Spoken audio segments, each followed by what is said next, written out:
So we are in our third lecture in the series of marriage. So we are very honorable to have Brother Arief and Brother Ashraff to join us here today again. And so a quick recap of what we've covered in the past two lectures is that first workshop we talked about finding the tips on finding a righteous spouse, right? And then the second of all is when we cover the steps of once we are in the process of planning that marriage out. And now we've reached the stage of where the marriage has happened, and now it's about dealing with conflicts or problems that comes with it, right? So I would like to begin with a phenomena that's pretty common in our society, is marrying back from home. Like, I want to start off the discussion of conflicts in marriage from this perspective, because usually a lot of marriages that happens here in Hong Kong actually are the ones with one of either the male or the female side from their hometown or from abroad, right? So when catering for or when taking care of such marriages, what are the possible conflicts that we should be aware of, and how should we deal with it? So You're the senior. Why don't you start first? All praise is due to Allah. We seek His help and we seek His forgiveness. The best of speech is the speech of Allah. The worst of speech is the speech of Shaitan. The best of actions are the actions of Prophet Sallallahu Alaihi Wasallam, and the worst of actions are from Shaitan. We take this opportunity to glorify Allah and praise Him for giving us an opportunity to meet again on the third series on marriage. And we also send upon the Prophet ﷺ the salutations. And رب اشرح لي صدري ويسر لي أمري واحلل عقدة من لساني يفقهوا قولي. Once again, Assalamu alaikum wa rahmatullahi wa barakatuh. My brothers and those brothers and sisters who are online with us.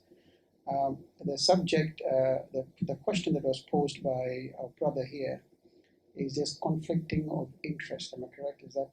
Or more particular or more specific is when you married someone from hometown, Okay. bringing him or her over to Hong Kong. What conflicts or what problems should they anticipate comes with it? Of course, it's always recommended as far as a marriage is concerned.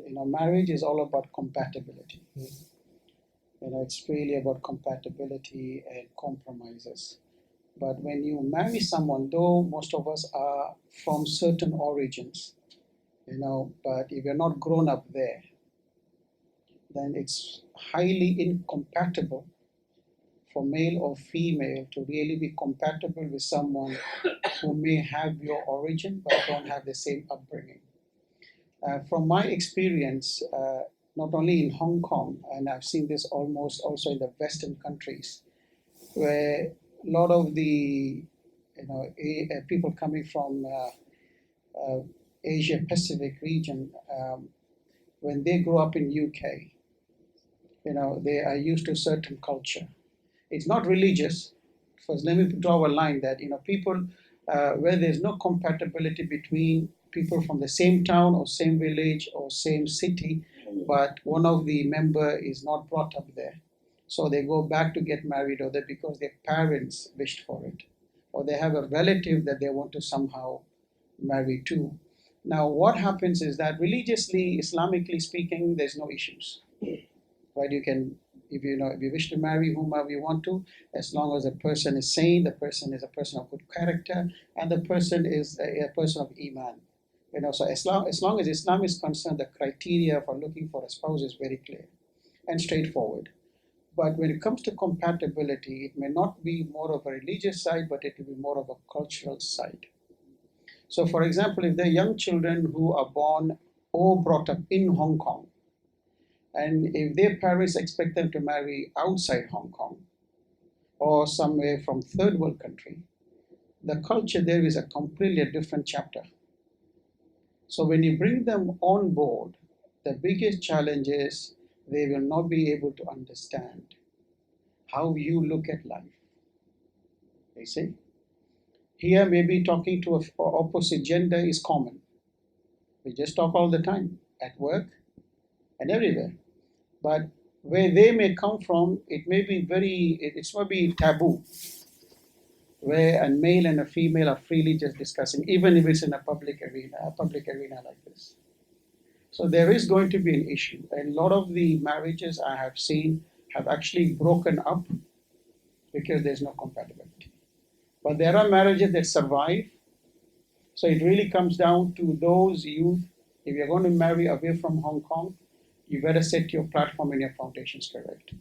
So my advice to young people is that, if your parents insist or wish that you should marry someone from your own hometown, it's best you try to find someone at your own hometown who is actually living in a city, who's exposed to that life, more or less the same. If the person is coming from some interior village, they don't even know how a city looks like, then for them, Hong Kong is just a different world. So that marriage is bound to go into problems. I wouldn't say it'll end up in divorce or separation, but it's going to have a rough ride. So that's why I keep on insisting, like always, that in Hong Kong, we need an Islamic alliance hub, because that's really missing here. So a lot of the boys and girls, especially girls who are brought up here, if they're going to get married away from here, they're going to find a lot of challenges trying to live with in-laws, trying to understand, how they understand life or approach life. So this is my advice, is that if you have to really marry someone from your own hometown, try to reach out to the person and tell them, maybe the first day of your marriage, or at least few days of a marriage or months before, you talk to the person and say, look, this is who I am. This is how we are here. So you have to set your record straight so the person who's going to be in marriage relationship with you understands, right? So this is important in marriage, even after, for people like us who are much senior to you in marriages, the one of the greatest blessings, or the greatest thing we need to do, is to keep the channel of communication with our spouses open at all times. Never assume. Never assume. Assumption is the mother of all mess up. You should always have an open door to communicate with your spouse, even if you're married for 10, 20, 30 years, doesn't matter. Right? So this is where you bring, so it's all communication. This is what I have so far studied in the social issue that is facing a lot of the minorities here and abroad. MashaAllah, very beautiful. Alhamdulillah, salatu wassalamu ala Rasulullah. When you were giving that, was actually the reason why I asked Brother Ashraff to go first, because I tried to relate to myself. And I was thinking, while I was doing that, you mentioned the keyword compatibility. I have, by the way, I probably just was sharing with other people first. I've been married for about 23 years now, so with one wife. The wife that I'm married to is someone that I went to kindergarten together, went to elementary school together, high school together. So my parents know their parents know my parents. It's like really everything's know each other very well. And even though we think we're so compatible, coming from the same background, same everything, there is always gonna be trial. There's always gonna be tests from Allah. It's always gonna. So whether you're coming from the same background, same upbringing, don't worry. Your marriage will always be tested by Allah. The things I want to highlight is not about compatible, is how willing you are to be compatible. It is really your willingness. This love is all about, now I have to go with love now. Love is all about pleasure of giving, pleasure of sacrificing. And I was, yesterday I was in the chat, I was talking to my wife, and then you gave me some examples. I was talking to my wife, is there anything that I can probably share with everyone, one of the problems? And we were thinking, mashallah, because we are in a good mood, we cannot think of any problems. right? And I have to think deeply. Oh yeah, we had a big fight. We have a big stuff. And I just thinking, yeah, even though we're coming from the same background, we're always gonna have always. But the thing is, it's not about the fight. It's not about the conflict. It's not about um, the arguments and how you make up for it, how you to make it even better and closer and even more romantic, right? So for me, the keyword is how willing are you to be compatible? Because no matter who you are married to, always going to be a problem. Always. Now, when I was first thinking about, I was at the time probably about university, and I told my parents I want to marry that. No, you should study first, finish the study, finish and try broaden the horizon, find different girls, and I want to marry. Why? You just like my father always tells me like you're wearing, in Indonesia you have horses, and they put the blind horses blind like this, so the horse will not see anywhere else, it just see in front. Don't be like blinded like horses. You see others. No. Why? Because I see every time, every for if I'm married to anyone, is bound to have problems and issues. It's all about me. It's not about my spouse. And Alhamdulillah, for 23 years, I sort of proved myself right to my father. So now it's about 23 years, and Alhamdulillah, and every single day we always try to be compatible, even though we come from the same upbringing, same everything. And before we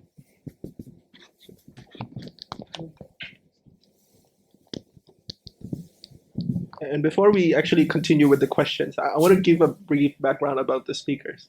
Brother Arief is actually known from his community to be a marriage counselor for how many years? Probably 15 years. For a good 15 years. And so if there was anything I anticipated to get out from this talk, is to actually have this honor to sit with experienced brothers to learn from their journey of their marriages, right? And the experience they have to share with us. And I know now the audience must be very curious with your love story, Brother Arif, how your kindergarten schoolmate would become your wife, right? But we will keep that out for now, and we'll continue with the questions on. You guys mentioned about compatibility. A lot of, especially newlywed couples, would face a lot of compatibility.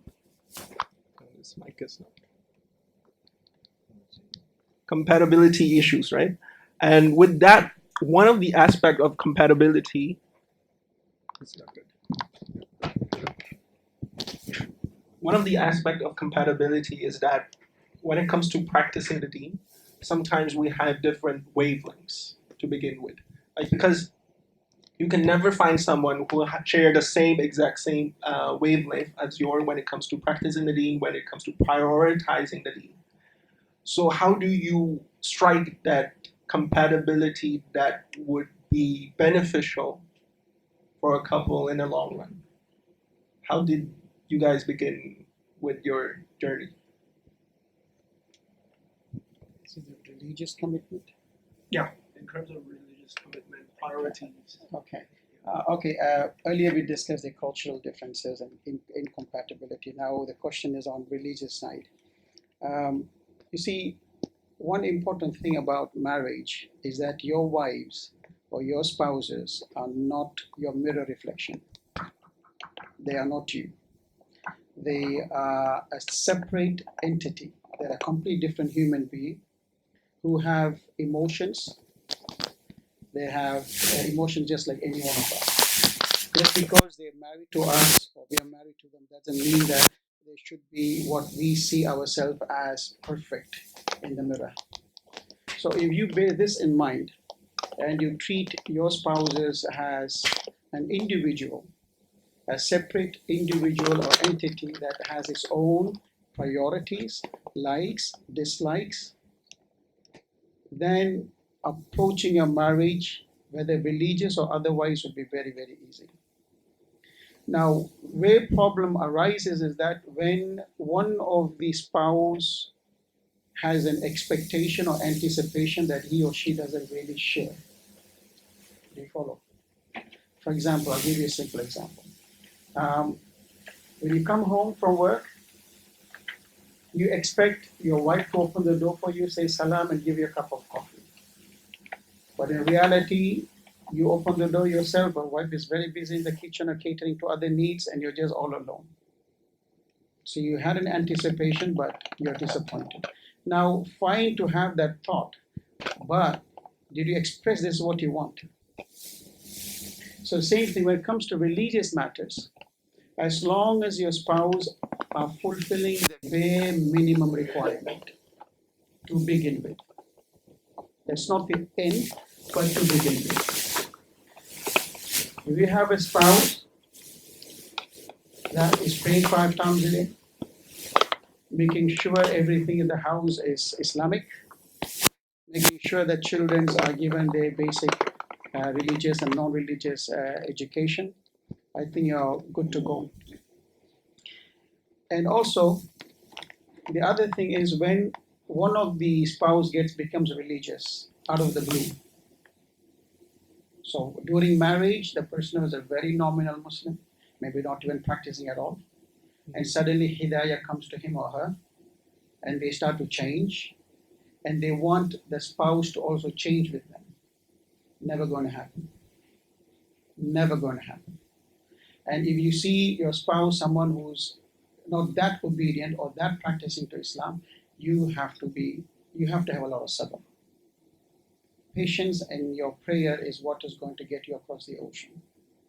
So don't rush into concluding and don't rush into judging her or him just because you are religious, right? So if there's incompatibility in your religious commitments, then you have to gradually mold it. Like I said, she is an individual who has her own thought process. She has her own, likes and dislikes, right?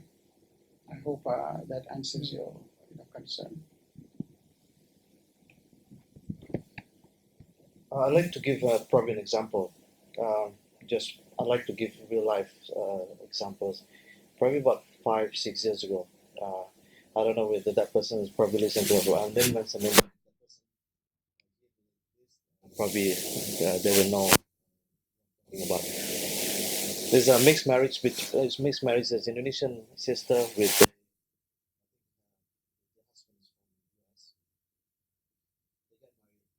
Seem happy, and the husband got transferred to Indonesia. So when they married, the husband makes sahada first, but just only sahada, right? But then you know what, right? And then one of the things is her friend started having concern, so inviting her, why don't you do to weekly halakah? So you don't have to come for the lectures, but after the lecture there were food. Come for the food. So I invited her to come for the food. 1 week, 2 weeks, 3 weeks. Wow, the food is nice. So let's continue doing that. One day they said, okay, let me hear the lectures, and got interested to do lectures. And after the age, probably close to 40, and then one day says, I want to learn how to pray. That's what I started. And then she started times a day, gradually.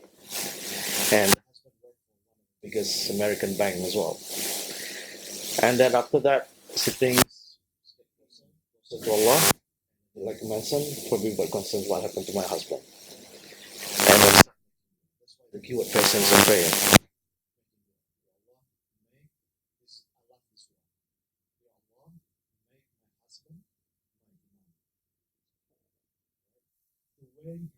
The way you want it to be made. Keep doing that. And I think after 2 years, and she said, Ya Allah, if he is not my Imam, please put in my heart the ability to accept that. So she's actually thinking divorce now. And then all one day came out of the blue. Like, remember Abu Hurairah was asking Rasulullah, made dua, and suddenly the mother out of the blue. And the husband says, I want to know about the Islam. I met Sahada a long time ago. Let me learn about this Islam. Met Islam.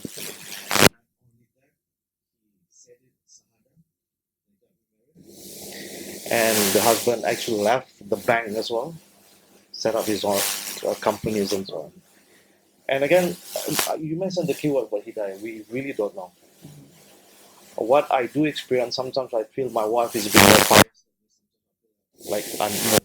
So really, the idea is I want to go to Jannah with my wife. So there is something that in your heart you really want my husband. I really want my wife to do this. You just because one of the things that I keep advising all the sisters: never give advice to your husband. Never. I have a class of lectures on the sisters about how to turn the husband into superhuman. One of them is how to surrender to your husband. And never actually give lecture, never give education, never order, never complain. It's actually the fitrah of a woman to surrender. But anyway, that's what we completely.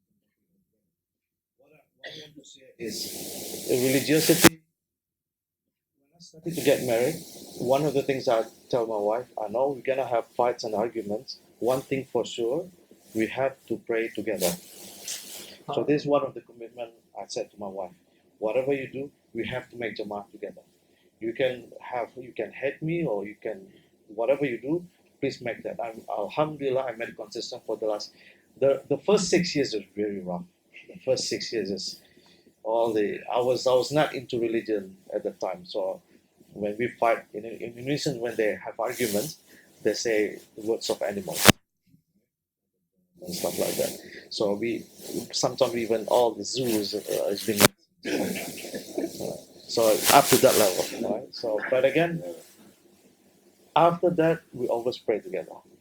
I think that's probably one of the things. If I just flash back for the last 23 years, is one of the things that I try to promise always pray together, and then before we go to bed we have to forgive each other. Even though we do it out of just a habit, but Alhamdulillah, that's probably what grew us together. So patience and prayer, I think that's probably the key word. Subhanallah. Subhanallah.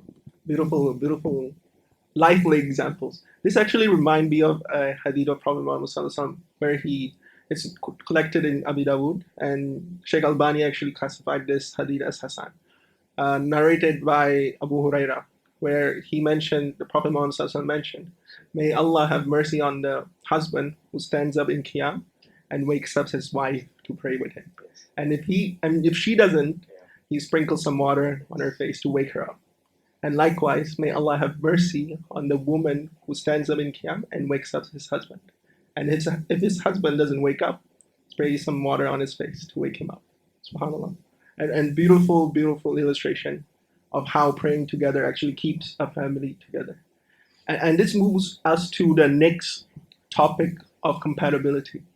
Like a big reason of divorce happening in the United States, one major key factor is financial part. Money issues, basically. Money issues is the main cause. Some of the studies shows it's the main cause of divorce happening in the US. And living in a financial center here in Hong Kong, money is something we cannot certainly live without, or anywhere else on earth, right? We cannot live without. But it's particularly emphasized in a world like Hong Kong. Now, when it comes to money issues, I want to start off with the discussion on bringing to light the Islamic obligation on men when it comes to taking care of the household financially. What is the obligation on a man to take care of a household? I want to listen as well. I want to learn. The obligation of providing in the Sharia is upon the man. There is no requirement in the Sharia for any woman, to provide for the family. And if she does provide, it's out of her own will, and it's a gift that's given to the husband and the family. You see, in the Quran, Allah says men are degree above women, and Allah gives a reason why. A man is not a degree above women because he's a man or he's a masculine. It's because Allah has put upon man greater responsibility to shelter, to clothe his wife, to ensure the food is supplied, is all upon men. even if your female spouse is, earning more, she don't have to provide a single penny to the family. It's all hers to keep.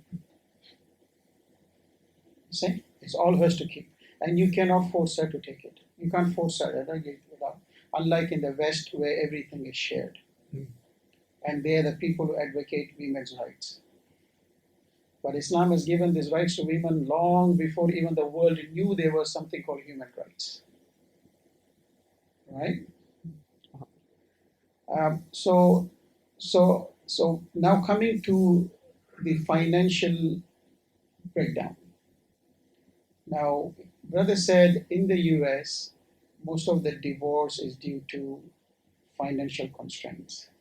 You see, financial constraints will break families apart. There is a hadith of Prophet ﷺ. When I really read the hadith, and I realized this is exactly how every woman are. Every single woman throughout all races, you will find them. Except someone who knows her religion very well. She will never gamble with these words. Rasulullah said, when I visited Jahannam, hellfire, I saw bulk of them were females. Most of the inhabitants of hell were females. And the Sahabas asked, Ya Rasulullah, is it because they committed shirk with Allah? He said, no. Because they were so ungrateful to their husbands. So Sahabas asked, how? They take so much from him, but if they're displeased with one, they simply say, what pleasure did I take from you? That's it. So even if you're in relationship with a woman for 20 years, 30 years, I've seen 90+% of women use this word. What did I gain from you? So he's been feeding her for 20, 25, 30 years, looking after the kids. And how could he say that? So she was very displeased with him, maybe for one matter. Maybe it's finance. Maybe he was successful, suddenly he started to see things, running dry, and then he's not in a position to provide. So she simply uses the word, what did I gain from you? Actually, this is, to me, it's a very vulgar word. If you say such a word, then you have children. How did you get those children from? Indirectly insulting yourself to say that. So never run into financial crunch. But in life, there are possibilities that, whether we like it or not, or we plan it or not, we do fall into financial issues. Now, as far as the non-Muslim community is concerned, they don't have a higher goal. They can live as they please. And the whole motive of sometimes getting married is to share the burden of the expense. So when that purpose is not served, divorce is the ultimate escape. But in Islam, we don't meet our spouse because so she can share with us the extra expenses. We marry her because we believe the only way I can get closer to my Rabb is to get married. So as Muslims, male or female, your ultimate thought, I should get married, not only for modesty, not only that I can cast my eyes so I can lower my gaze, but because of marriage.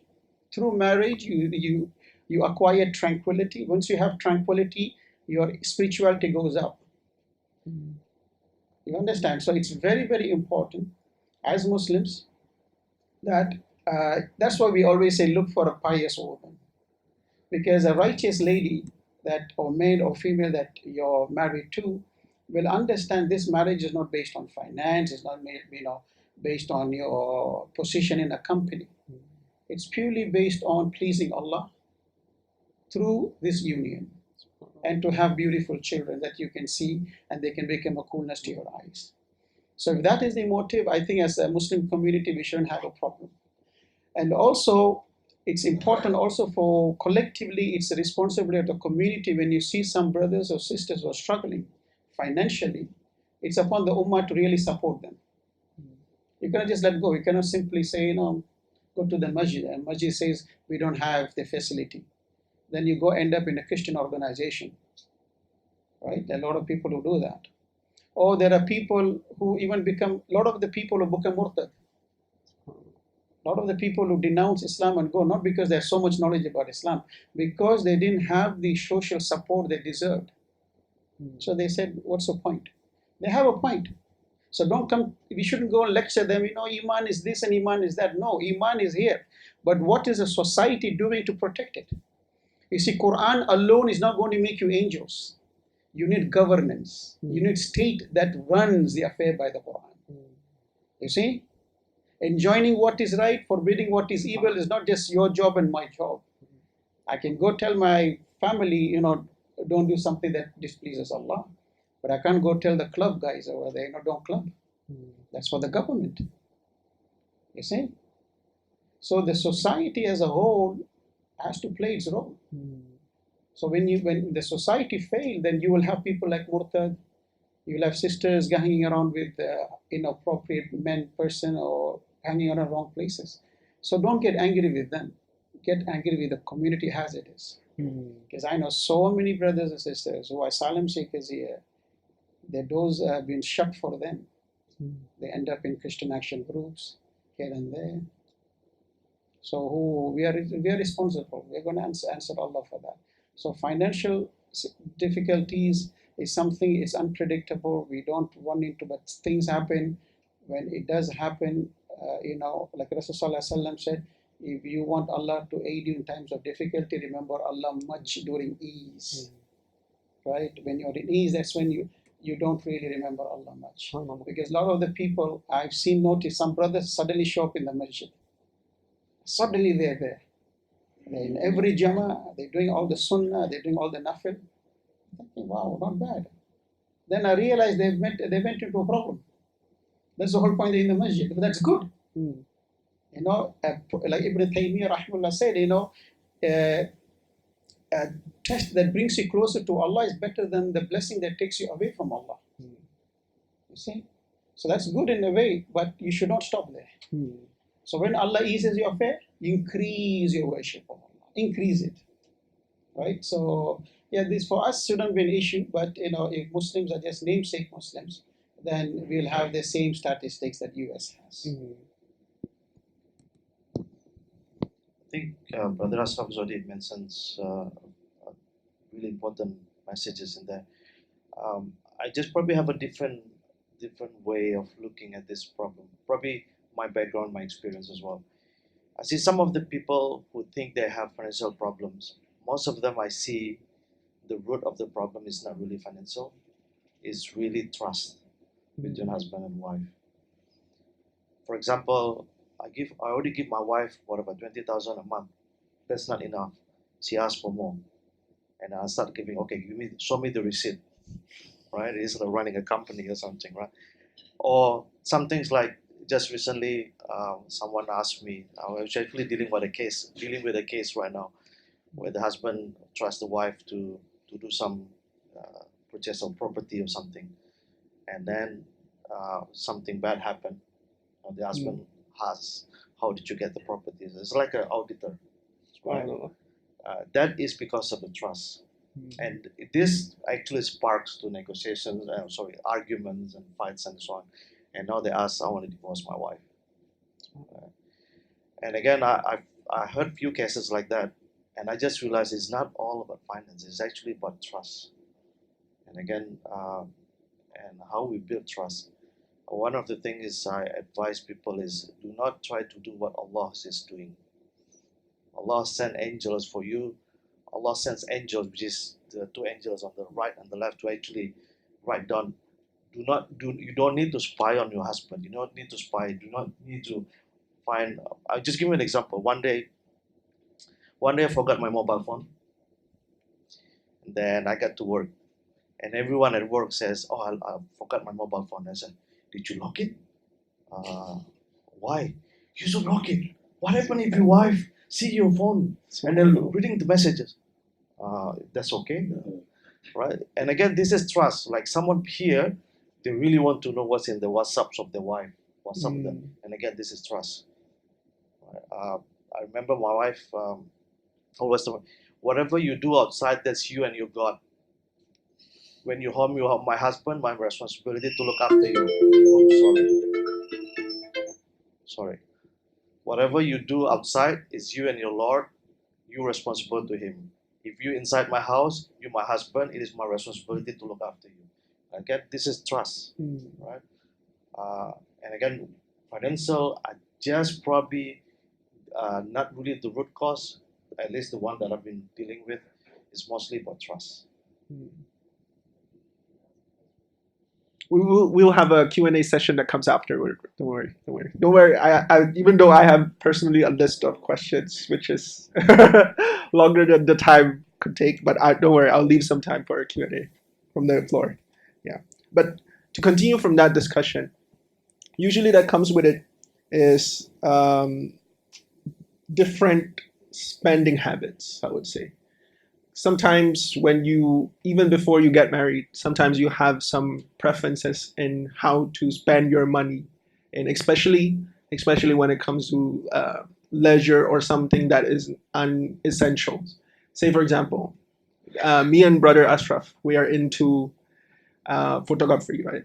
And then lenses can get really expensive. Like a Nikon golden ring lens can easily cost up to a 5-digit figure. And when it comes to spouses, when we get married, our spending habit is no longer I, and it becomes we. And in that case, how do we handle or how do we deal with different spending habits or different spending priorities with our spouses? And have your wife ever stopped you from buying any lenses? When you're a bachelor, you have no commitments, right? You can buy anything that your eyes can be laid on. Like you do pick it up because you don't have a commitment. But as soon as you get married, someone comes into your house, into your life. Now your priority should be your family. Of course, if you're purchasing a Nikon gold ring, lens for professional purposes, where you can invest and then take out that money, no problem. That's a worthy investment. But if you're a hobbyist like both of us, or enthusiast, where we don't make $1 from our work, it's just a way of, just have a hobby, capturing the moments, then don't waste too much money on it unless you have that kind of a budget. Right? So as mature individuals, we need to know what comes first. What comes first for a married person is his family. Like, they say, unmarried person has one worry, that he wants to get married. Married person has got tons of worries. A married person has so much of worries and things going on in his head. Like one brother, he's a lawyer back where I come from. He's a revert. He was telling me, if Allah didn't put the need for me to get married, I'll never get married. I said, why? Marriage is a liability. Because wherever you go, you have to drag your wife with you, whether she feels okay or not. Right? Because there's a need for me to get married, I have to marry her. So if she falls sick, if I have to spend for it, I have to spend for it. So in real essence, if there is any other way around, I would never marry. Right? That's how. I mean, he was saying it seriously, but it made a lot of sense. But that's not why we're in dunya. Right? Dunya, everything is a test. Every blessing is a test. Every test is a blessing. That's it. That's what you need to understand. Now, this is what you need to do. You will prioritize. And the other thing, my brothers, sisters who are watching us, if you look at your family as a liability, they will remain a liability. But you need to look at your family as an investment.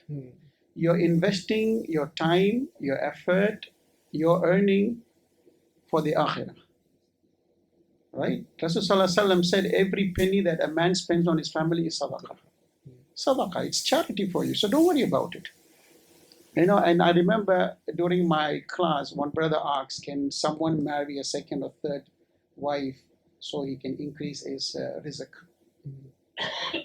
I asked my sheikh about it. He said, no. You can get married if you want to. If you are someone who can support multiple marriages in your life, Islam gives you license. But you don't marry just because you want to increase your rizq. Because every woman that you marry will come with her own rizq. It's written for her already. You're not going to add one feather to the hat. Mm. It's already written. So if you're going to marry someone, remember she brings along her own rizq. Mm. Right? Maybe you're the trustee, custodian that Allah's put it upon, but in reality, her food and the water she drinks is not used. It is already Allah's, fixed it while she was in the wombs of her mother. Mm. So it's all about prioritizing, knowing your accounts, and you have to really plan your finance on a monthly basis. People who are not making that great money, even you're making big salary, you're accountable. Rasulullah said Allah will ask you for how you earned your living and how you spend your living. In both ways, So it's all about priority. You have to sit with your spouse. If you have some good hobbies and you want to really invest over there, just don't go buy it and then go talk to your spouse. You can easily convert money into products, but it's very hard to convert product into money. So don't make that mistake. So if you have hobbies that are very expensive and you really want to get your hands on it, and you know that if you do that, your spouse will be very offended, then it's best you talk to the person, and fix your time and give, earn enough so you can enjoy it. Inshallah. Honestly, I cannot contribute to this. You know why? I have a different financial schemes with my wife. Completely different. I use, probably not because I have octopus cards, right? But it probably 5-6 years ago, if I take out my wallet out and I call my wife, sweetheart, how much money in my wallet? My wife will know. Subhanallah. Because what happened to, because it's just probably a habit. It is something that runs in my father, also is my wife's father as well. So whatever we, like my father, whenever he came back, and at the time there was no bank or stuff like that, the money just give it to the wife, and the wife would put the envelope. This is for food. This is for this, for this. So it's like me is a COO, and my wife is a CFO. So if I want to have a habit or spending habit, even if I want to buy my mobile phone, I ask, do you think I can buy a mobile phone? Not this month, sweetheart. So this is of course, it's not common, right? It's not. I don't think it's common as well. Is it common? At least I check with all my Indonesian friends. No, it's not common. But it's common in my father's and as well as my father-in-law. It is common. So my father-in-law asks, for example, if you ask me, all my friends already know. So how much is it? Don't ask him. Ask his wife. Because I don't know how much. I don't know. I'm really lousy with money. I used to, for example, long time ago before I started getting serious with religion, I used to go to St. John almost every month to play golf. And that is a big spending. But my wife approved it. So she approved it. So I go, okay, go. Now I don't want to mention the number, but if I remember now, I feel really sad. There's so much money that you have to spend because of that. But again, that's why I cannot contribute, because I know in Sharia we should be, I think the husband should be the one who actually holding the money and give the wife the whatever she needs and some extra money for the allowance and everything. We don't have that issues. We don't have that problem, because I just give. My parents did the same things. My parents-in-law did the same thing. So if I want to know, even investment and everything like that, so we need to go this, we need to make sadaqah, is all my wife. It's completely CFO. I'm only COO. I don't know with the chief entertainment officer, chief operating officer. She's fully CFO. I need to ask. Even my bank is all. Even the salary that I got, my bank is under my wife's name. The house that we have also under her. So yeah, it's different. I don't know. So make sure when you leave me behind, let me make sure you get everything else. And so but that's a joke anyway. So it's different. A different perspective to the problem, right, we face in the community. Like moving on, after money issue, dealing with parents. Now, amongst the Chinese community, there's this very famous question raised to husbands, particularly, is that when you very famous question raised to husbands is that when you see your mom drowning and me, I'm drowning on the other side, and you have just one single, I don't know, what do you call those? Life saving device. Who would you save first, right? We face questions like this. Now, dealing with parents or in-laws is a big issue in the community. What advice or what solution will you give to young couples who have to deal with now, instead of individuals, but families? Um, Shaitan, he has a way of working his tracks in the family. Mm. He'll employ every method. Because I did a long series on reality of Shaitan. So one of the methodology he uses, he comes to the soft targets in the family to induce them with some kind of hate or some kind of issues. Now, as soon as you get married and you take your spouse into the house, what are the things that you're going to face? I'll tell you from experience. I will tell you from different case studies and issues that we had to face, because being in the social, doing a lot of social work, you come across all these type of problems. Now, as soon as a boy gets married and brings a girl into the house, the biggest challenge is going to be his mother. Because now the mother feels there is somebody she's going to compete with. In reality, there's no competition between the daughter-in-law and the mother. But she feels. Why? Because all these years, the boy would only call out for the mom, for everything. Mom this, mom that. Right? Suddenly, there's a woman here, and he's always with her in privacy. He doesn't come out from his room. Even when he comes out, he's looking at his wife, he's not looking at me. He's not saying goodbye to me anymore. So this is how Shaitan works. So this is how a girl will be challenged in the family by the in-laws. Now, how do you solve this? The scholars tell us that the daughter-in-law has no obligation to serve the in-laws. Matter of fact, very important. The wife does not even have the obligation to serve the husband in the Sharia. You understand? Your wife don't have to clean your dirty clothes. She don't have an obligation to keep the house clean, sweep and mop. She doesn't have any of that obligation. Do you know that in Islam? She is your wife, not your servant. Remember that. When she has no obligation whatsoever in the Sharia to even wash your clothes, to clean your rooms and your house and your toilet, why should she serve your in-laws? Where do they play? They have no role at all. You understand? Then what is her role? Next question. People ask, what is her role then? Her role is very simple. Rasulullah said, when your man comes into the house and he calls upon you for an intimate relationship, even you are in the middle of your work, drop it. Attend to his need. So the only obligation a wife has towards the husband is to make sure when he has the need for romance or intimacy, she should be there to provide for him. Never turn it back. If you turn that down, next time, whatever provokes him, he will go looking for that. He won't come home.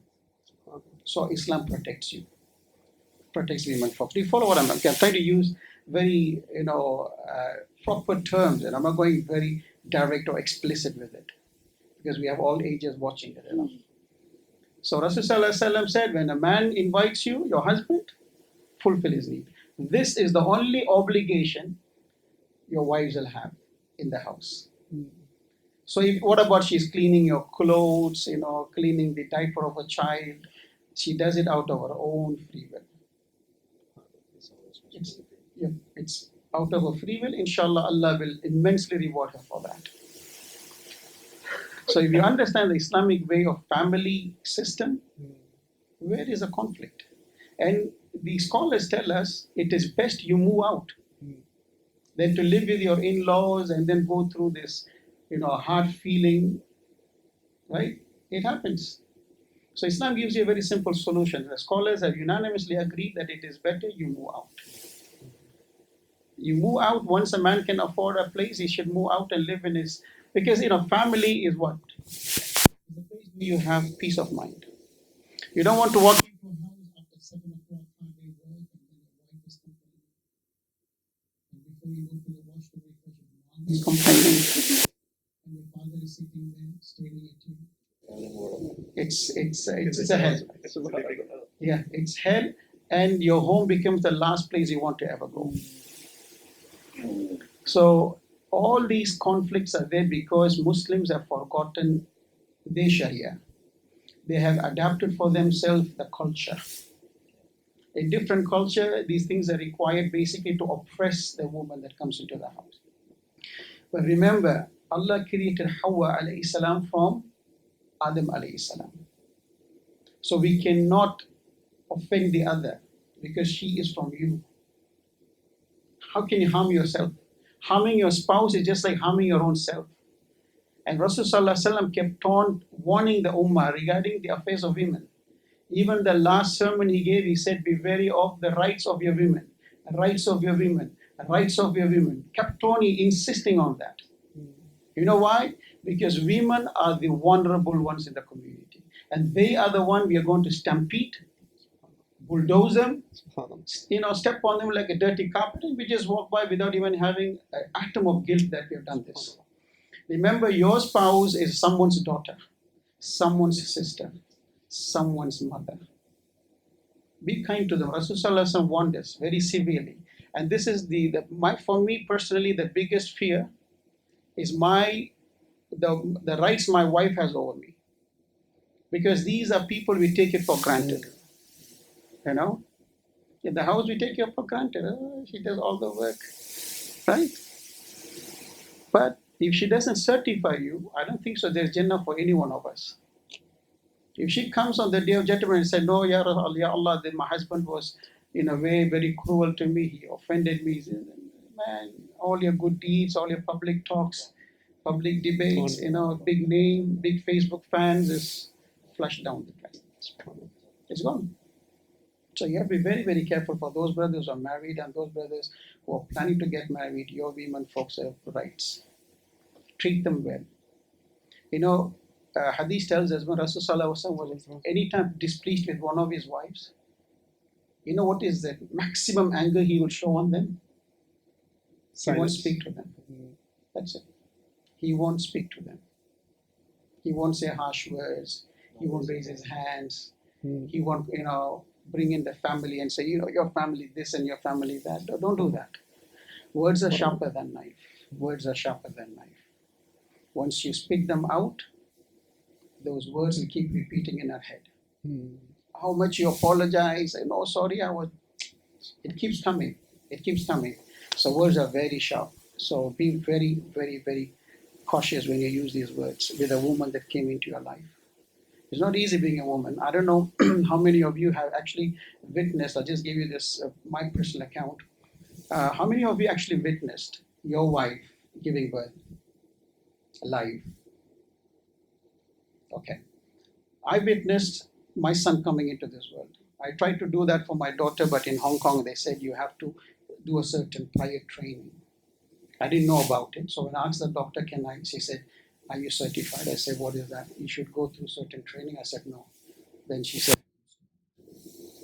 but alhamdulillah for my son, I was very shy to ask the nurse or the doctor if I can see, the birth of my child. But alhamdulillah, the doctor just came out and said, you're the husband? I said, yes. Would you like to come in? I said, why not? So I walked in. And while she was going through labor pain, and the way she was squeezing my forearm, my arm here, the way she was holding it because of so much pain, I was thinking this knuckle is going to go here. I really felt that pain. I've seen brothers do that to me a lot of time. They squeeze, they play. This is nothing compared to what she did. And I know she's not a strong woman, but how did she do it at that time? Because of the pain of labor. pain of labor. And I said, man, and she was screaming. She said, enough, enough. Tell them to cut it off, take it out. Take the baby out. Don't need to go through labor pain. I said, I have sabr, have sabr. You're there, you're battling. You know what went through my head while she was going through that pain? The statement of Umar radiallahu anhu. When a man came to Umar radiallahu anhu, said, oh Umar, I have carried my mother on my back from such and such place. I took her for Hajj. I did the tawaf on my back, all the way from my home to Hajj, on my back. Some complaint. Have I given back the debts that I owe my mother while she gave birth to me? You know what Umar radiallahu anhu said? He said, you've not even repaid her for the drop of sweat that she has sweated. Forget paying her back. Nothing. That is the hadith that was hitting me so hard. While my wife is going through that labor pain, I'm thinking, man, this is what every woman goes through, right? This is exactly the pain Maryam alayhi salam went through, right? No wet nurse next to her. This is what going through my mind. I'm thinking. Wallahi, after that, my love for my mother came blasting out. I started to love my mother from nowhere like I never loved her before. I started to love my wife more than I ever loved her before. You follow? It was a very dramatic scene there. So after that, when my son showed it to me, I was saying, wow, creation within a creation, as the Quran says. And then you can see the joy running in the wife's face. And then you ask her, you want to, before baby comes out, every woman will say, I'll never get pregnant again. But as soon as she sees the baby, don't know what happens. He said, I wish I could be pregnant again. Wallahi. So every time I get angry with my wife, I just remember that day. I said, no. She gave me a son and a daughter. I let him go. Sometimes I don't even talk when she gets angry. That's one of the solutions Ibn Ahmad, Ibn Hanbal, Rahimullah says. He says, I was married for 40 years. I had no argument with my wife. So people ask, how is that?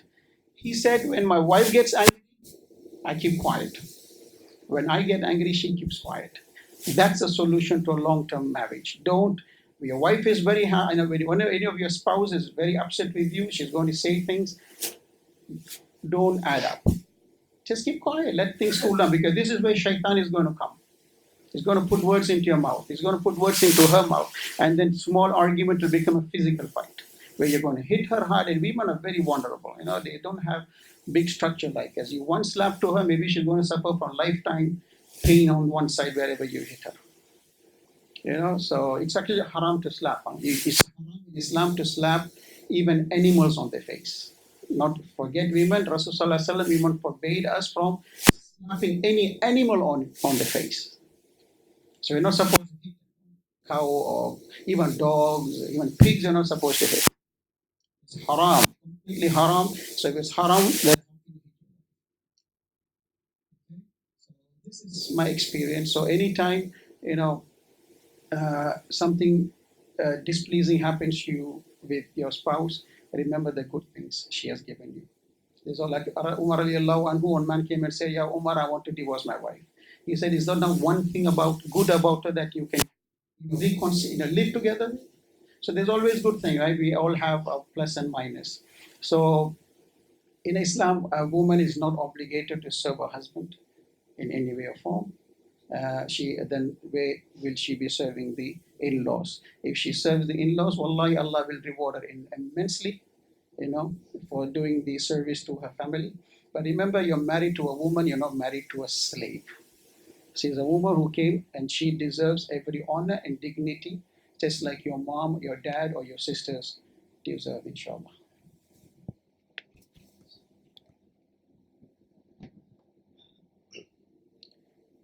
I do believe that the issues with the wife, with the parents-in-law, come for because of the ability of husband understanding the role of a husband and a wife in the Sharia point of view, as well as understanding how to protect the wife. This is my understanding. If there is a conflict between the wife and the parents-in-law, that means the husband is not playing the role of protecting the wife and making sure that what is due to the mother and what is due to the father, and then the wife protecting the wife. I think Brother Ashraff, for instance, everything. I have my advice normally is around one. If possible, you don't live with your parents. You mentioned that as well, right? And then uh, just on this thing, right? I remember when I was witnessing my wife giving birth. I remember was standing up at the time. Then I actually tried to step like this because I thought I was floating. It was one of the big, huge experiences, a larger than life experience for me.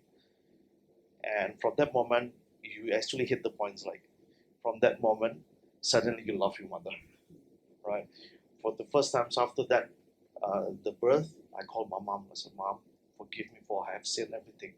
I asked my mom because the labor, the pain of labor is really amazing, and you got your knuckles, right? I got all the four nails marked in here, so and it was painful, right? But it's well worth it anyway.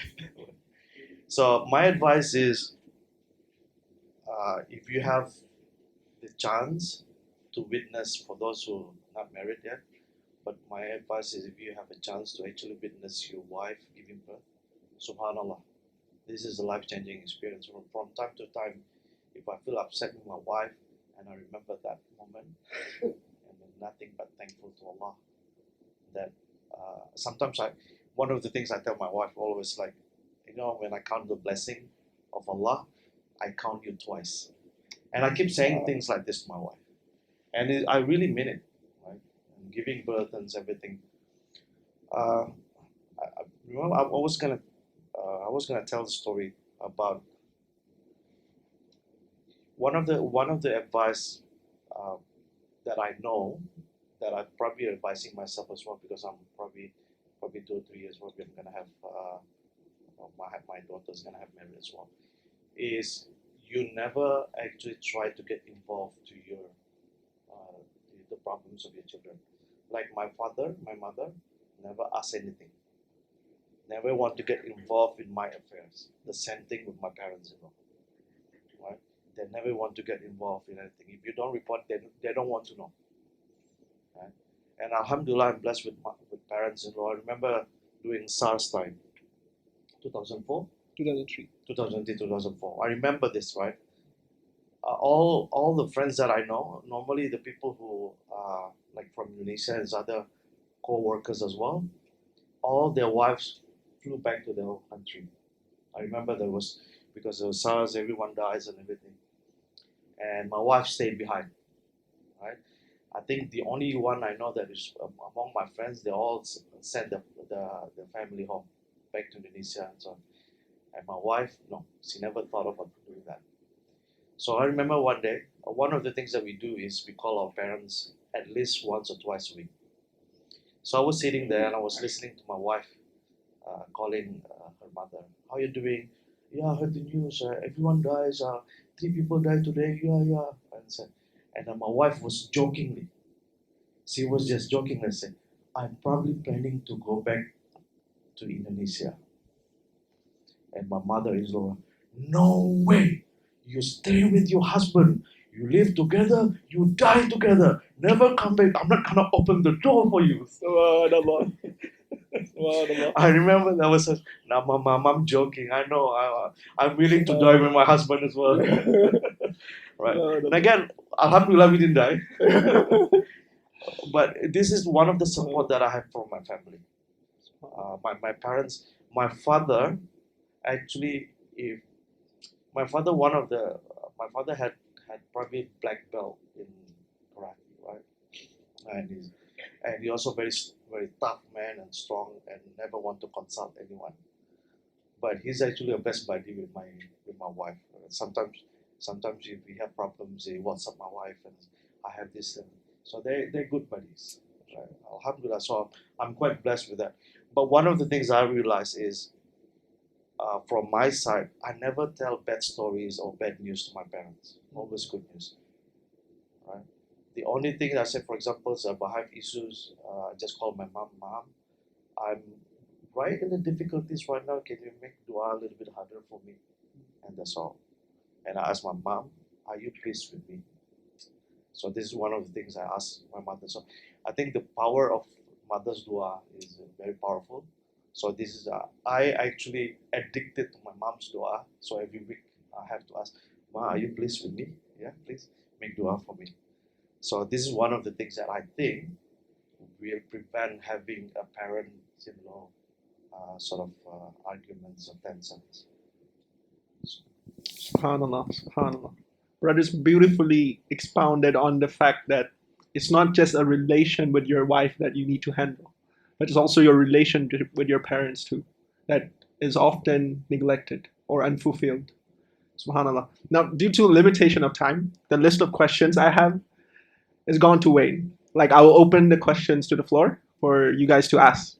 Right. So just continue on the discussion of conflicts you would face in marriages. So I'll let Brother Isa start first. Thank you both for wonderful sharing. I learned a lot. My question is about the finance part. So when you talked about the financial difficulties, you mostly covered a lack of money as a main problem. But actually, in this part of the world, in East Asia, what I've been observing is problem caused by an excess of money, too much money actually, or you can say excessive desire for money. And it also relates to the rule of the wife because I've talked to many Muslim young ladies in mainland China, especially, and East Asia in general. You ask them, and these are Muslim women who grew up in Muslim families, who go to Islamic universities to study, and you ask them what is the most important thing in a marriage, in a Muslim marriage, they tell you directly financial independence. They are 100% clear that it is your role to provide for me, but I must have a job. I must have a stable income. I must earn for myself because that is source of my security. You cannot give me my security. So I don't know if it's a cultural thing or if it's a general trend in modern society. But women tend to have less trust on men despite the divine teachings. And then eventually they put a lot of emphasis on making money by themselves. And then so actually I don't think we have the Chinese Muslim men have a under awareness of women's role. We have under awareness of men's role nowadays because women will tell you that your role is to make money, pay for all the expenses of the family, go home and cook and clean the house because clearly, as you said, it's not women's responsibility, so it's yours. You cook, you clean the dishes, and you clean the house. And my only job as a wife is to give you a baby. So, and they actually say that clearly women are better than men. Women are 1 degree higher than men because you make money and we make money and we give birth to baby and you don't do that. So we are better than men. So you do everything else. The only thing I will do is to give birth to a baby. So how do you deal with this kind of mentality, which is becoming very common actually? So, all right. Towards the end of time, dunya will start losing their blessings. And this is one of it. This is a clear sign that the day of judgment is fast approaching. Today, there's no blessings in time. Time flies. There's no blessings in relationships anymore. There is no blessings in the trade we do because we can't trust anybody, be it Muslim or non-Muslim. In some cases, Muslims are worst. You can't trust them with anything. So what the brother is really emphasizing is if I look at it from an Islamic lens, I would simply say marriages are losing its blessings. The barakah is no more there. All right? And the reason is because Jerusalem is under attack. Al-Aqsa is where the blessings actually originate. You understand? Once that is under occupation, the Muslim Ummah will never be blessed. The blessings are going away. Do you follow? That's why the Ummah fought for that land. Not to rule over it, but to make sure the blessings of Allah is, it's spread throughout dunya. But anyway, that's a thing apart. Now, coming to the issue when it comes to, now that's one Islamic perspective. The perspective of dunya is that, you see, however you are Islamic society has an ultimate influence on all of us. Do you follow? So that's why the purification of oneself and the purification of the society in Islam is a vital ingredient. Rasulullah did not only start purifying himself and then purifying the Sahabas, but after 13 years of that struggle, a state was formed. Medina was formed. With Medina, it was a purification of a society. So everyone was thinking alike, everybody knew their priorities. But in today's world, sometimes the most religious person is the most unreligious person. He or she may appear very religious from the outside, but from the inside, when you start talking to them, their religiousness is not really religious, it's more of a cultural thing that they practice. So the sisters in China or elsewhere, you have that problem. In India, we have a problem. Women trust the gold more than they trust their husbands, according to statistics. Indian women, they don't trust their husbands, but they trust the gold because they say these husbands are unreliable, but gold value is always going up. Here we trust our flats. The flats inflate. We trust our properties, basically. Right. You know, so wherever it is, the sisters have to really, because if they're going to bet their understanding of marriage on just providing, they're not going to be happy. Because anything in dunya, related to dunya, is not going to make you happier. Remember, too much money, like Jim Carrey, in one statement he said, I wish everyone was rich. People ask him, why do you say that? So you understand money isn't everything. It's a very profound statement from a man, comedian, Jim Carrey. This is what he said. If you know, money cannot really give you anything. And what I understand money is money gives you a sense of security. That's all. Nothing else. It can give you nothing else. If you have a big bank balance, you can feel secure. Right? If I lose my job, okay, I can survive for 6 months, no problem. Provided your currency is still strong. Right? If it comes down like what happened in Indonesia once upon a time, then your currency is just nothing but a piece of paper. So the sisters, really, we need to really send scholars and people who can educate them, to make them understand money isn't everything, sis. Yes, it's very important, it's a backbone, it's very important, but it isn't everything. And I'm sure in the past, whether be it East or West, this was not the culture. Why? When women started to work, really they entered into workforce. Industrial Revolution. And when was that? In the early 19th centuries. Yes, it was right after World War II. You know why? Because all the men died off. So who have to come to work? These were widows, single women. Their husbands are all gone for war and killed. They have families to raise. So women were actually forced into the workforces. They didn't come out of willingness. Let me go work and be independent. But now it has become a way of life. Right? So this is the reason why Islam says even if the woman folk is working, the upper hand is for the man. That's why Islam made it very clear, even if your wives are working, you are the provider. So there's always the president in the house, because you can't have two kings. There can only be one king. So even if the wife is working, she has to respect her husband. Rasulullah said, whosoever displeases Allah, and whosoever displeases the Prophet, and whosoever displeases a husband will not enter Jannah. The status of husband is put very close to the status of Rasul and Allah. In another hadith, Rasulullah said, if I am given permission to order anyone to bow down, do sujood, I would order women folks to do it to their husbands. You know why? I tell you why. A lot of us talk about the struggle of a woman. Am I correct? Giving birth, 9 months, and then baby comes out and suckling, not having enough rest. Now all this struggle for a woman is going to slowly fade away. Am I correct?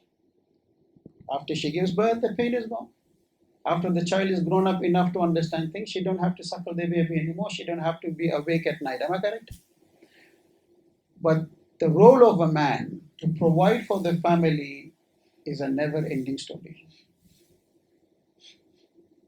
He provides until the child, even sometime when the daughter is divorced or the husband dies or the son loses a job or loses his limb. I know parents who are still looking after their children because they become mentally incapable to support, and the fathers are still supporting them.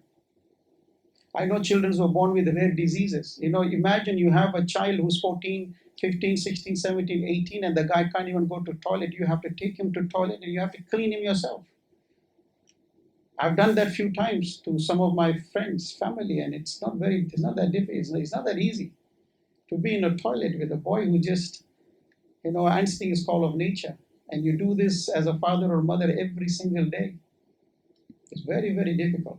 So the thing here is, education. We have to re-educate our sisters to understand because they're going with the norms of the society. That's where the problem is.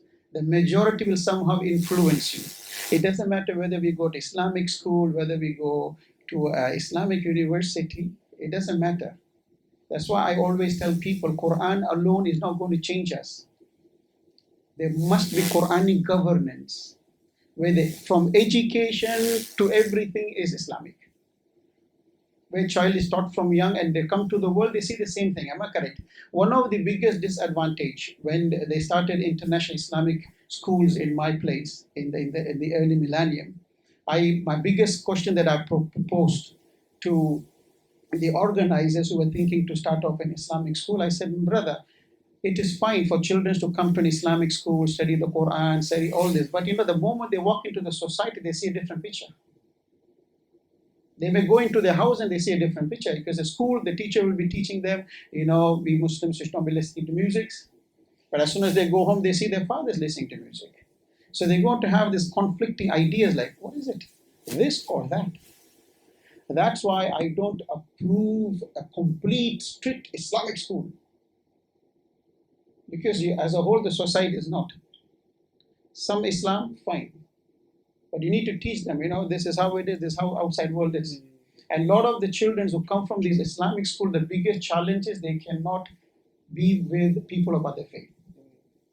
They're finding they're struggling. Because they've always been with Muslim society, in the school, at home, in the streets, they're only Muslim. So when they go out to work somewhere else, or they go to other societies, they just don't know how to coexist. Their social skills are very much damaged. These are my biggest questions I asked in the early millennium, and today those brothers and sisters who put their children in such schools are practically seeing it. Because I know Rasulullah when we went to Medina, it's not all Muslims there, right? They were Jews, they were Christians. And Rasulullah never expelled them. They were part of the society. What does Islam teach you there? To be a true Muslim is to coexist. Not to expel people, because you cannot expel evil from the dunya. It's going to always be there. You just have to know how to handle it. Right? So my humble request for the learned people in that community, wherever in China, to really re-educate their children, especially their females, to give them the importance of their role. Their role is not just to give birth. Wallahi, come on, you can't get so low, Animals do that. A role of a sister is so massive in a society. I told you last time, right? All the great sheikh, they were catered by who? Single mothers. Imam Bukhari was born blind. He was born blind. But her mother was so adamant with Allah, she kept on asking him, and he had a vision. He got his vision. And Imam Salahuddin Ayyubi, when he wanted to be like big warriors, his mother said, go after Fajr, you go to the army line, pick up the dungs of the horse. That's your job. And who was Salahuddin Ayyubi? You know his story. Imam Shafi'i. Right? A man who can just look at a book and he knows the whole book. He had a photo, he can really photocopy a book. That was the level of his memory capacity. That's why when Imam Malik, his teacher, Imam Malik, looked at him and he said, Allah, I see the blessings of Allah on you. Don't lose it. He's a teacher is telling his student, don't lose it. Which means don't commit sins, because sins will kill your memory away. The biggest challenges I found when I was memorizing the Quran, I asked my sheikh, sometimes I can't retain my memorization. He said, avoid sins. He didn't say anything else. He says, avoid sins.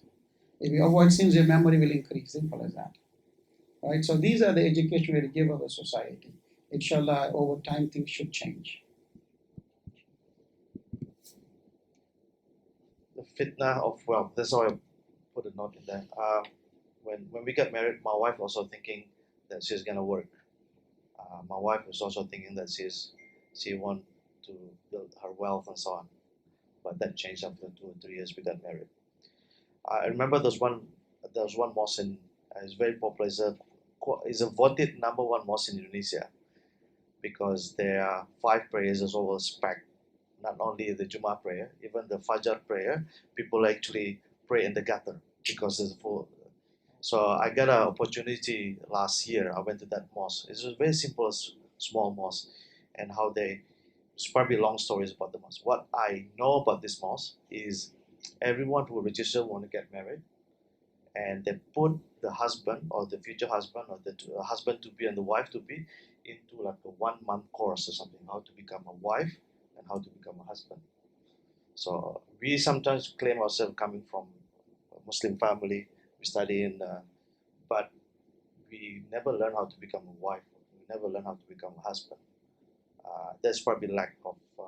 So the 2 things: education is number one, and again, if you, as long as I'm actually a true believer of, if you come walking, Allah come running. Yeah. So if there is something that always you have to get, you always have in your heart to get closer to Allah, and then I never. When my wife told me that she's gonna work and everything, I didn't actually challenge her. And then, alhamdulillah, something happened, and then she quit. After 2 years, we got married, and then she never regretted. Uh, and then all her perceptions about wealth and money and everything all changes. So people change as long as you make an effort to get closer to Allah. Like you come walking, Allah come running, right? This is I think I believe it's a hadith Qudsi. Yeah, Hadith Qudsi. Hadith Qudsi. So I'm a true believer of that, and I found so many couples starting up. Just quick story. Last time there was one sister, Indonesian sister, never come closer to Allah, never, and she was like really bad and went to nightclubs and everything. And then there's one guy who's also a club person as well. So they met at a club, everything in the club, right? And then they decided to get married. So they get married, and then, by the way, what's your religion? I used to be Muslim or something like that. Let me learn about that. They learn it, and then they make Shahada, and then they make. So Hidayah can come anywhere, but there is. I was just how can Allah give this Hidayah? Then I was just thinking, as long as there's some small intention, there's intentions for you, and I don't think Allah will make that a waste, right? If you come across, if you want to get married to someone who has that sort of mentality or something like that, and again, compatibility is number one. When I first got married, I never thought that I was going to be like this anyway, right? So, and again, well, learning is number one, and then continue ask Allah, patience and prayer. I like those words. Jazakallah khair. Maybe we'll take one final question before we closed. Yeah, please. Regarding the issue of parental loss, sometimes the issue does not arise as a result of the parent wanting the wife to satisfy their needs or the other way. Sometimes it's, the parents try basically to compare the life of the 2 people together, so the husband and wife, on how the husband spends on his wife to what the husband is spending on them, basically. And this brings a lot of grudge between the parents and the husband and wife. So how do you, I don't know if the question is very clear. Your question is like the most of the issue with in-laws is not religious or emotions, more on spending. Spending. So the in-laws are comparing the spending of the son on them against the wife, right? Yeah. Okay. Now, again, this comes down to basic knowledge of the religion. People run into issues in anything in the deen is because they lack the knowledge of the deen, right? Now, it is not fair for any parents to compare what the son or the daughter spend on them, because as much as he has an obligation to spend on his parents, he has an equal obligation to spend on his wife and his children. So if they are wise parents, if they are parents that are going to add value to their children, they are supposed to aid him, help him through. If he's not good in planning his finance, the parents should help him do that, instead of critiquing him or belittling him because they feel that now he spends more on his wife. All right? It's not the case, but this is how shaitan will play into the families, right? He will come and put waswasa in your heart, saying that look at your son. You see, and if your iman is not strong, if your knowledge about shaitan is not enough, he's going to take the whole family for a spin. As parents, I have seen this. My children can make mistake, right? Because they're still learning. But I cannot make the same mistake my children make. If I do that, it's a shame on me. Do you follow? So if the in-laws are much older in age and experience, they're supposed to serve as a guide to the younger people. You're supposed to aid a fellow, your own son or daughter, when they're in difficulty, not be critique them, not belittle them or say, this is why. And some people do say that. Some families we have entertained some families who have come and said, because how Allah has punished my son. And mother or father saying that to how Allah punished my son, as what cost you to say that? He kept on looking, only he was having more importance to his wife. Now he lost his job. In Islam, you cannot say this. This is actually haram to say you're suffering from this because of that. Because now you're taking the role of Allah now. You cannot say that. If somebody is suffering or struggling for whatever reason, that's between him and Allah. We don't know why. Maybe it is because of the sin he committed. Maybe it's because Allah wanted to test him and purify him. So for this question, my brother, it's really up to the family to learn the deen. A lot of the families, they end up in these chaoses because they don't follow the deen. They don't follow what Islam teaches them. Islamic teaching is very simple. The provider is Al-Razak, Allah. The provider is Allah. It's not your work. There are people I know who don't go to work, but they make more money than people who go to work 12 hours a day. I know people who don't even know how to do maths. They don't know how to write calculations, but they are richest people in their town. They don't know. They've never been to a school. And they have graduates in the same town who are, computer science and this. And they're not as wealthy as this guy. And I did ask him, how does he keep calculations? It's all here. He knows what comes, what goes, who owes money, how much money he has to give. But if you tell him to write it down, he doesn't know. He doesn't know what is one and what is two. And he's a rich man. There's a guy in America, we are told, according to statistics, there are 5,000, what do you call it, barristers, people who are cleaning, barristers who have PhD.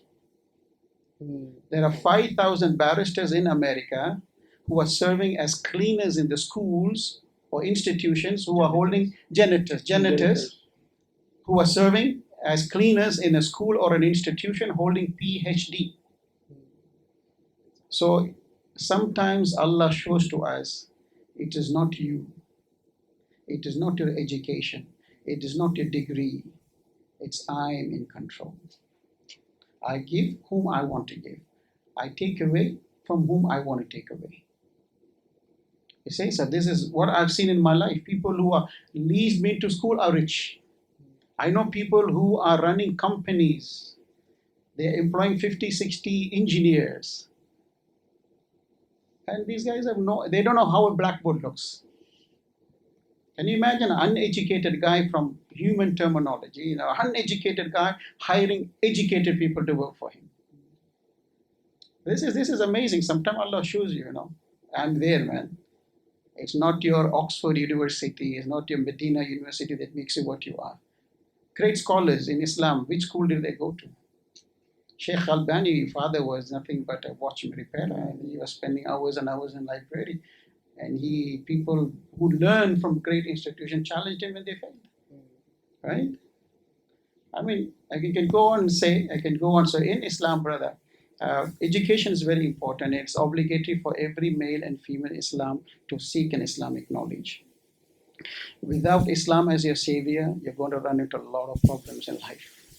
Only if you understand who is the provider. Allah is the provider. Allah says, ask me, I will give. Ask me, that's it. So, like the brother said, it's not always, the issue with husband and wife, but it could be the in-laws and the factors that's affecting them. So what you need to do, brothers, if you're planning to get married, try to understand your parents' mindset. If you think they are not going to be compatible to your wife, talk to your parents very seriously and ask them, I'm going to move out. Move out, but not far away, maybe a neighbor, where you can come to your parents' place on a regular basis. Yeah, it's not just you go so far away because, parents will definitely miss you, but maybe a next building, next street, where you're still close to your parents, so this is better. But if you think your parents are such people that they are compatible, they're compassionate, they understand the responsibilities, they understand the female that's coming into the house is just like their own daughter. Wallahi, then what else you want? That's a blessing already. Wallahi, honestly with me, if you have parents who have this Islamic ethos in them, and they can really give you that kind of a guidance, wallahi, there's no one more blessed than you are. You know why? As you grow old, as I reach this age, I miss my grandparents very much. Because when I was a teenager, my grandfather, my grandmother used to give me a lot of advices. I never understood it because my mind was not that matured. But I used to say, okay, it sounds good, it sounds nice, just to please them, But when I'm sitting and looking back, now I realize I don't need money from anybody. If somebody can just guide me, advise me when I need an advice, someone can tell me, Akhi, or my son, or do this, don't do that. That's enough. I don't need money. I need somebody who can be my advisor. In this age, when I'm confused with certain things, I just want my father or my grandparents to come and tap and tell me the right direction is this, you take that.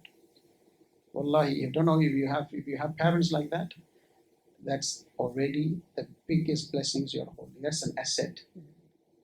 To put it to your advantage. I think just probably a quick advice on that. I think number one, again, live separately. And secondly, I used to do this before. I asked my wife to call my parents, and I call her parents. One of the things as well, sometimes I give advice is to ask people, the wife is actually giving something to the parents-in-law. I think gift is always something that softens the heart. If there are some parents-in-laws actually keep bickering, then you cannot do much. What you can do is what you can within your control. You try to be nice. You try to give presents and gifts and so on. And I know some people who's actually almost separated because of the parents keep talking, keep bickering. But then, and again, this is everyone will not be tested outside of their capability, right? So, and again, this is if you don't get that challenge, you get somewhere else. So the trial is always. Okay. Due to the limitation of time, I really hope this gathering can continue up till Fajr, to be honest. I feel like I can never get my questions answered enough. And so I feel like many of the audience do have questions where remain unanswered. But don't worry, we have the next lecture series where it's about maintaining marriages, which also includes the topic of handling conflicts, right? So you can leave your questions for the next. And yeah, let's call it an end. Subhanakallah wa bihamdik. Ashhadu an la ilaha illa ant. Nastaghfiruka wa atubu ilaik. Assalamu alaikum wa rahmatullahi wa barakatuh. The one, the one, the one, the one.